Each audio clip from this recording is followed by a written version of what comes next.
Merci, Madame la députée. La parole est à présent à Monsieur Régis Juanico pour le groupe Nouvelle Gauche. Monsieur le député, vous avez la parole pour 10 minutes au plus.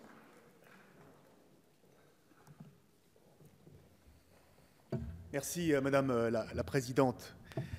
Monsieur le Ministre, mes chers collègues, Madame la rapporteure, une proposition de loi en soutien à l'engagement associatif est toujours la bienvenue. Celle-ci vient en discussion après un premier échange que nous avons eu ici même dans l'hémicycle sur une proposition de résolution du groupe MoDem traitant du même sujet le 30 novembre dernier. Le groupe Nouvelle Gauche regrette toutefois l'ambition limitée du texte qui nous est présenté, le contenu n'étant pas clairement à la hauteur des ambitions affichées dans le titre et surtout des attentes du monde associatif. La rapporteure l'a elle-même reconnu, très honnêtement, en disant que cette proposition de loi avait une portée modeste, en traitant deux sujets précis, à savoir la responsabilité financière susceptible d'être engagée pour un dirigeant bénévole, et puis, d'autre part, la sensibilisation à l'engagement et à la vie associative dans le cadre de l'enseignement moral et civique au collège et au lycée. Le texte a été enrichi en commission, où un amendement que j'ai défendu au nom du groupe Nouvelle Gauche a été adopté.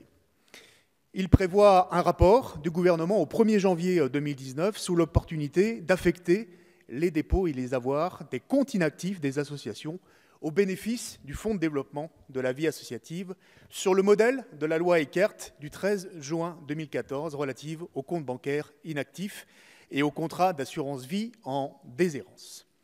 Le Haut Conseil à la vie associative estime qu'il y aurait potentiellement 100 millions d'euros mobilisables pour financer les associations via le Fonds de développement de la vie associative. C'est une disposition que nous avions déjà votée dans le cadre de la loi Égalité et Citoyenneté en 2017, mais le Conseil constitutionnel avait censuré cet article pour des raisons de forme, au motif que c'était un cavalier législatif. Malgré cette avancée, qui, je l'espère, sera suivi des faits. Je ne parle pas du rapport, ça c'est une obligation pour le gouvernement, il nous le remettra, bien évidemment, mais je parle des suites législatives concrètes qui pourraient être retirées. Au moment où une tribune vient de paraître dans Le Monde, le 4 mai dernier, signée par de nombreux présidents d'associations de solidarité et de handicap, dont Louis Gallois, qui nous alerte sur un malaise profond et grandissant du monde associatif, estimant ne pas être reconnu comme un interlocuteur majeur, et après l'excellent rapport de nos collègues de la Commission des affaires culturelles et de l'éducation, Marie-Georges Buffet et Pierre-Alain Raffan sur les contrats aidés dans le secteur sportif et culturel, qui montrent l'inadéquation des parcours emploi-compétences, en particulier pour les associations moyennes, on aurait pu imaginer un droit de suite parlementaire à travers un certain nombre de pistes de correction permettant de bâtir des dispositifs financiers pérennes et spécifiques de soutien à l'emploi associatif. Avec les parcours emploi-compétences, aujourd'hui, les associations moyennes sont frappées d'une triple peine. Elles subissent de plein fouet la réduction drastique et brutale du nombre de contrats aidés, de 460 000 en 2016 à 200 000 en 2018, et cela va continuer d'après les prévisions du gouvernement. Elles sont moins bien financées. Si elles utilisent les parcours emploi-compétences, les subventions de l'État vont passer de 75 voire 90% à une moyenne de 50%. Et puis, triple peine, elles sont soumises à des obligations de formation, de suivi et de tutorat pour les bénéficiaires beaucoup plus contraignantes et qui ont la plupart du temps, pour elles, des effets dissuasifs.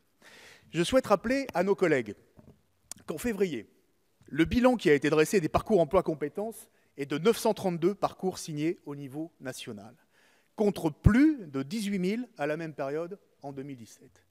Dans mon département de la Loire, c'est un peu plus de 200 contrats qui ont été signés au mois de mai, sur 2200 possibles et budgétisés pour l'ensemble de l'année 2018, soit moins de 10% de l'enveloppe effectivement consommée. Pour rappel, dans mon département de la Loire, il y avait 5000 contrats aidés en 2016. Chacun peut constater dans son territoire que le parcours emploi-compétences est une formule qui ne marche pas pour le moment sur le terrain et dont il faudra très vite corriger les effets néfastes. Pour de nombreux clubs sportifs, ces restrictions financières sur les contrats aidés s'ajoutent à la baisse de 30% des crédits de la part territoriale du Centre national de développement du sport pour le financement de leur fonctionnement, de leurs équipements ou de la formation des bénévoles. Aujourd'hui, force est de constater que la confiance est abîmée, en particulier avec ces associations moyennes, dont l'activité repose certes sur un fort noyau de bénévoles, mais aussi, bien souvent, sur des contrats aidés et des aides financières spécifiques. Monsieur le ministre, le chantier du soutien à la vie associative est un peu un angle mort de la politique gouvernementale. Les groupes de travail succèdent aux rapports, mais les décisions indispensables ne sont pas au rendez-vous. Pire, les annonces depuis le début du quinquennat sont la plupart du temps défavorables pour les associations. Sur l'article 1, Madame la rapporteure, nous aurions souhaité peut-être avoir une étude d'impact sur la nécessité à légiférer. Il aurait été intéressant de disposer du nombre de condamnations effectives de dirigeants bénévoles associatifs au titre de l'engagement de la responsabilité financière. L'engagement de la responsabilité financière est sans doute un frein pour les bénévoles responsables, présidents ou trésoriers, mais sans doute pas un frein majeur. Je pense qu'il vaudrait mieux aujourd'hui conforter, après évaluation, les dispositifs d'incitation et de reconnaissance du bénévolat qui existent. Je pense aux différents dispositifs de valorisation de l'engagement que nous avons votés dans la loi Égalité et Citoyenneté ou dans d'autres lois. La valorisation des acquis de l'expérience, en particulier dans l'enseignement supérieur, il semble que les universités tardent à se doter des procédures de validation interne pour les étudiants, et donc il faudrait accélérer ce mouvement. Je pense au congé d'engagement associatif, qui entre en vigueur progressivement au cours de l'année 2018, et qui permet à tous les salariés de bénéficier de 6 jours de congé par an, éventuellement rémunérés s'il y a un accord d'entreprise en ce sens. Où en est-on? Comment pourrait-on améliorer l'information d'un dispositif mal connu des bénévoles qui sont concernés? Et puis de même, pour le compte d'engagement citoyen, en vigueur depuis le 1er janvier 2017, et qui permet à tous les bénévoles justifiant 200 heures d'engagement dans son association de bénéficier de 20 heures de formation. Et ça concerne aussi, bien évidemment, la formation des bénévoles, Monsieur le Ministre, et le Fonds de développement de la vie associative. Je regrette que, contrairement à vos engagements initiaux, les parlementaires ne siègent pas dans les commissions territoriales en charge de la répartition d'une partie de l'ex-réserve parlementaire. Bon, je pense que ce sera peut-être sujet d'autres interventions ce matin. C'est un regret que nous pouvons avoir collectivement. Il faudrait aussi aller plus loin dans la simplification administrative en direction des bénévoles responsables et des membres de bureaux des associations, sur les épaules desquels repose toute la charge de travail et toutes les responsabilités. Nous ne sommes pas allés assez loin, assez vite, et je le reconnais. Il serait intéressant que notre commission, dans le cadre de son travail de contrôle, fasse aussi un bilan de ce qui a été fait et ce qui reste à faire sur le déploiement du dossier unique de subvention, sur la dématérialisation des démarches administratives ou le principe « dites-le nous une seule fois ». Et puis, pour finir sur l'article 2, contrairement aux idées reçues, la dynamique de l'engagement bénévole dans notre pays ne s'est pas démentie au cours de ces dernières années. Le nombre de bénévoles a augmenté de 17% entre 2010 et 2016, et cette augmentation a même atteint 35% chez les jeunes de moins de 35 ans.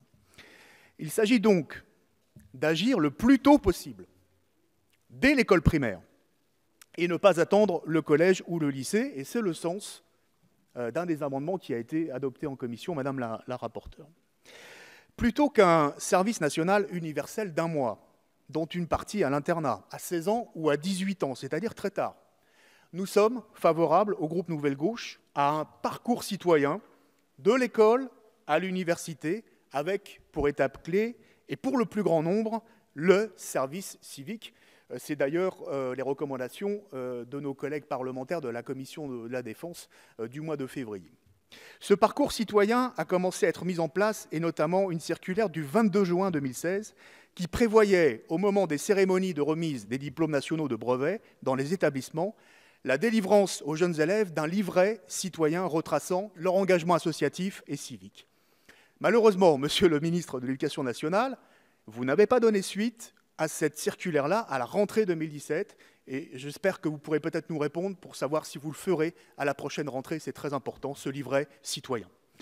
La vie associative dans notre pays est forte de l'engagement quotidien ou plus ponctuel de 16 millions de bénévoles dans un peu plus d'1 million d'associations. Nous le devons à la loi du 1er juillet 1901, relative au contrat d'association, l'une des grandes lois fondatrices de la République. L'engagement associatif est un atout considérable, mais aussi une spécificité que l'on nous envie partout. Il faut donc la préserver et la conforter, et malgré les avancées modestes de ce texte et ses manques évidents, je l'ai dit, le groupe Nouvelle Gauche le votera. Merci, monsieur le député.